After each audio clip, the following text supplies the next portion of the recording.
Imagine earning a respectable $63,000 a year, yet sitting at your kitchen table staring at a $4,100 credit card bill. Despite 6 years of steady income, you check your savings account to find a balance of exactly $812. This happens because of a concept called Parkinson's Law. Applied to personal finance, it dictates that without strict structural boundaries in place, your lifestyle expenses will naturally expand until they consume 100% of your available income. We accelerate this process through modern banking. Apps and digital wallets are engineered to be entirely frictionless.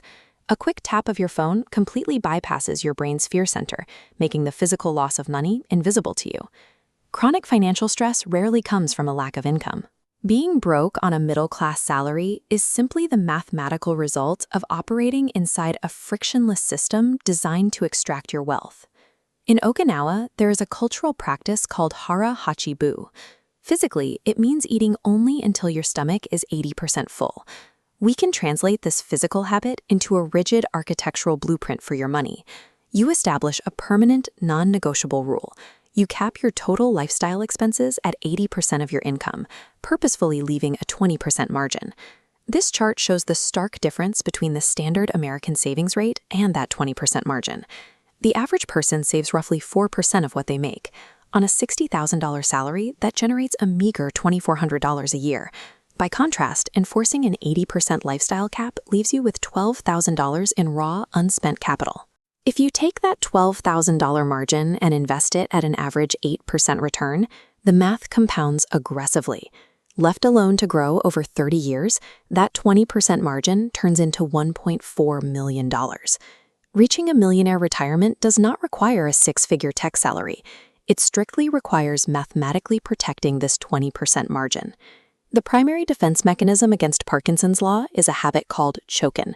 It is the simple, non-negotiable rule of saving first. You must extract that 20% margin on the exact day your paycheck hits your account.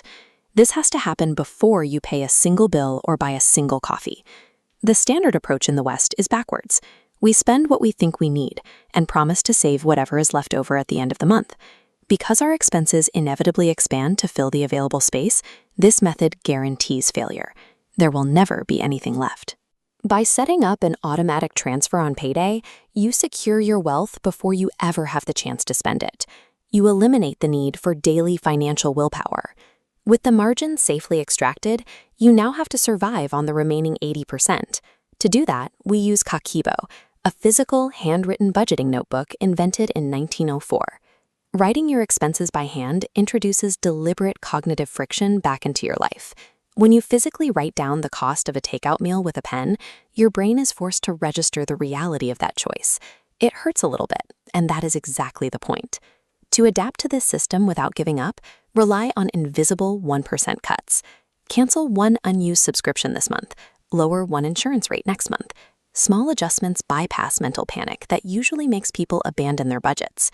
Deliberately slowing down your spending process wakes you up from mindless digital consumerism. The friction naturally keeps you inside your 80% boundary. Staying within that boundary becomes much easier when you change how you view your possessions.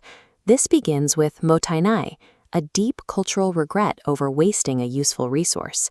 Consumer culture trains you to feel dissatisfied with things that still work. By choosing to find aesthetic value in older, imperfect things, you cure the expensive urge to constantly upgrade your lifestyle.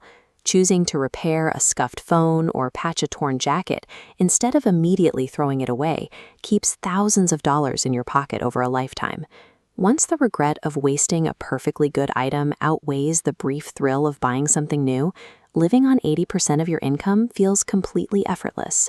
We frequently assume that high-quality relaxation requires spending money, but practices like Shinrin-yoku or forest bathing demonstrate that the most restorative experiences are entirely transaction-free. When you define a clear financial purpose for your life, like buying back your time to be with your family, your perspective shifts. Expensive impulse purchases stop looking like treats and start looking like direct obstacles to your goals. A long walk, reading a library book, or cooking with friends all prove that the richest moments in a week are structurally disconnected from spending capital. A system this effective still requires maintenance. You need an annual deep clean to sweep away subscription creep and a few minutes of honest self-reflection each month to ensure your spending aligns with your goals. Consumer culture relies on the loud performance of status.